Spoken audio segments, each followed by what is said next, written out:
بیٹی رحمان کہاں ہے؟ وہ آج اسکول نہیں آیا؟ عاقب نے رحمان کے گھر آ کر اس کی امی سے پوچھا۔ بیٹا دراصل اس کو آج شدید بخار تھا، اس وجہ سے اسکول سے چھٹی کر لی، رحمان کی امی نے بتایا۔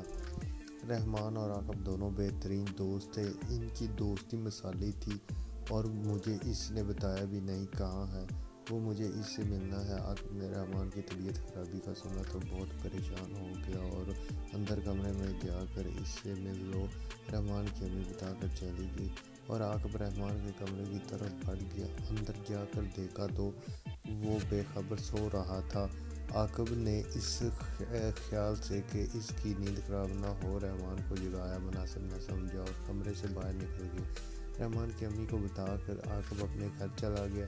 امی کیا کسی نے فون کر کے پوچھا تھا کہ میں اسکول کیوں نہیں گیا؟ رحمان نے نیند سے بیدار ہو کر اپنی امی سے یہ بات پوچھی۔ اس کا واضح اشارہ عاقب کی طرف تھا، مگر اتفاقاً رحمان کی امی سے عاقب کے آنے کا بتانا بھول گئی اور کہنے لگی نہیں بیٹا، کسی نے فون نہیں کیا۔ یہ سن کر رحمان افسردہ ہو گیا اور سوچنے لگا کہ کیا واقعہ عاقب کے لیے میں اہم نہیں؟ میں اسکول جاؤں یا نہ جاؤں، میرے دوست کو اس سے کوئی فرق نہیں پڑتا۔ اور اس طرح کے کئی غلط سوچیں رحمان کے دماغ میں ابھریں، جس کا نتیجہ یہ ہوا کہ رحمان عاقب کی طرف سے بدگمان ہو گیا اور پھر اپنے آپ سے کہنے لگا مجھے بھی کیا ضرورت ہے اس سے بات کرنے کی، خواہ مخواہ اسے اپنا خیر خواہ سمجھتا ہوں، اسے تو میری خاطر ایک فون کرنے کی بھی فرصت نہیں ہے۔ یہ سب سوچ کر رحمان سو گیا۔ اگلے دن اس کی طبیعت بحال ہو گئی تو وہ اسکول چلا گیا۔ عاقب سے دیکھ کر فوری لبکا، ارے رحمان کیسے ہو؟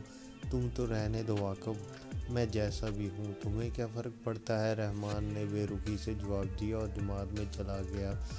عاقب حیرت کے مارے وہیں کھڑا رہ گیا۔ رحمان میری بات تو سنو۔